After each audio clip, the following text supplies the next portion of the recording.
Hey everyone. All right, so I wanted this segment to be a little bit about positive ways to overcome or at least manage your depression. These are tactics that I've come up with on my own. I've used from friends of mine or things that I've just kind of picked up throughout the years that I want to share. This is kind of how um, I'm able to manage my depression. Now, first of all, I think one of the most important things is, well, first admitting that you have something wrong, that you understand that something needs to be addressed. And then on the back of that, seeking some kind of help, therapy, medication, whatever it is that you need, just make that effort first of all. The biggest thing is to just really admit that you have a problem. Okay, so when I was in high school, I had, let's see, I think it was my junior year. I don't remember, doesn't matter. Anyway, I was in class and sorry, I am really trying hard not to wiggle my camera. Okay, something traumatic happened and I don't remember what it was, and it probably wasn't even that bad, but something triggered me and I lost control, and I was just, sobbing uncontrollably, and I was just basically in panic mode. And I just walked out of class, or I could have run out. I don't know. I really don't remember. Part of my defense mechanism, I guess, is I block memories. I have memory loss, or they call it, I guess, repressed memory or something. It's not something I love. There's a lot of my childhood that I just is not there anymore, or it's very, very deeply buried and repressed. Anyway, I don't remember what happened, but I ran out of the class and I was sobbing uncontrollably. It was terrible. My teacher didn't, make a spectacle about anything, but I basically just went out of the class, and it was off of the cafeteria, and I was sitting in the cafeteria just inconsolable. Class got out, everyone left, and then my teacher came up to me and she had me come in and talk to her. She was telling me that she actually has a degree in psychology, and so she talked about positive self-talk basically, and she wanted me to list 5 things that I was proud of, the 5 good things about me. And let me tell you, I sat there with a piece of paper and a pencil forever. I honestly don't remember writing anything down, or if it was something, it was probably something somewhat trivial, like I'm a good speller or something. Anyway, I believe she gave me the homework. I think she wanted me to come up with 5 things over a certain amount of time, and that she would follow up with me. Did she follow up with me? I honestly don't remember because, like I said, my brain is broken. That's one thing that I would like you to do, though.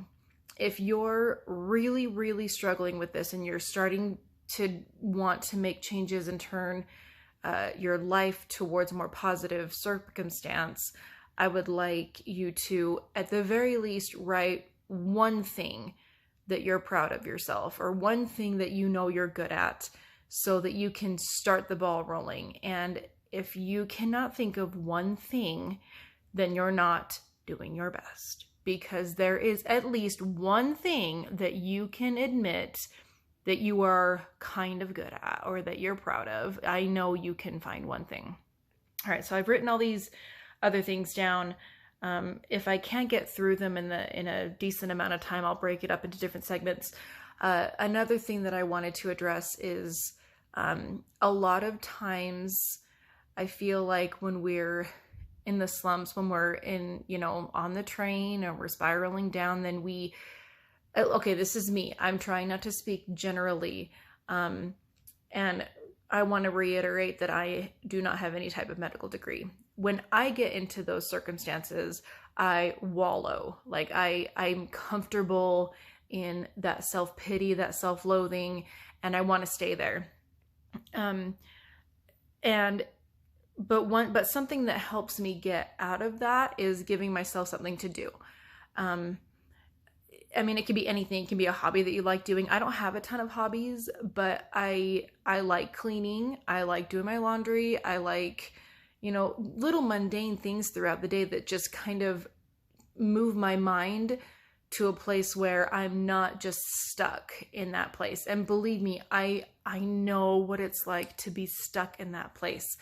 But the distraction at least gets me to where and it doesn't so much happen anymore, at least to this degree, but it gets me to a point where I'm not hurting my relationships and I'm not hurting myself. So find something to do, anything. Find someone to call, find something to just navigate your mind away from the wallowing. Okay.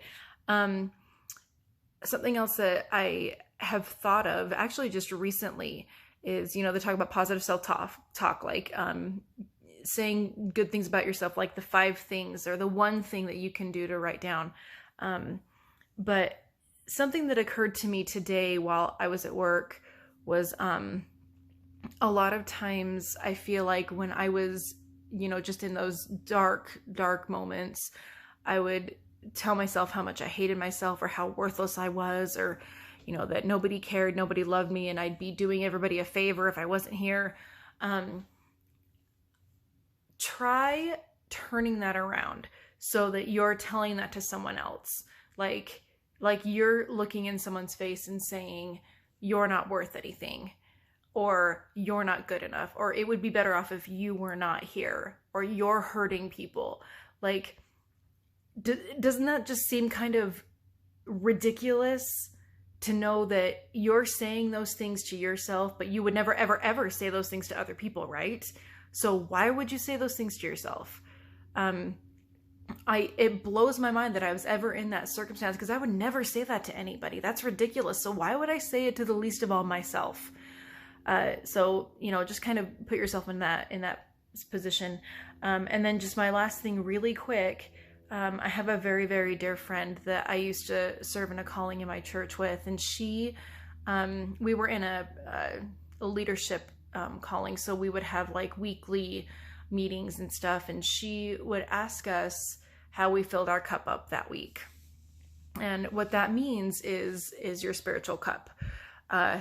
If you don't have a spiritual cup, that's fine. I do, and I need it to be filled all the time. So that can be anything that just brings you joy. I'm not talking about happiness, momentary little things that make you kind of happy. I am talking pure joy. And if you do not have something that brings you joy, you can find something. I know that a lot of these things I'm saying might be hard to hear, especially if you're in that position where you think that nothing else can fix you.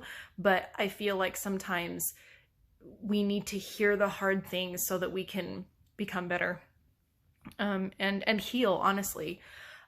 So little things that we would share with filling our cups is, inspirational quotes or scripture, or I don't know, helping somebody out, just something that fills your cup so that you have something to draw from, something to pull from. When you get to those darker moments, you can think about ways that you've already filled your cup so that you can drink from it, you can pull from it. All right.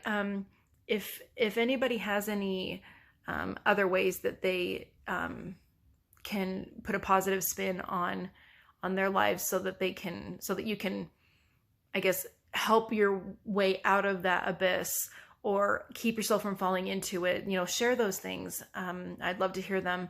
Again, subscribe to my channel, Thriving Amidst the Chaos. Share this out. Let people know how loved they are. And I love you all. And we'll see you later. Thanks.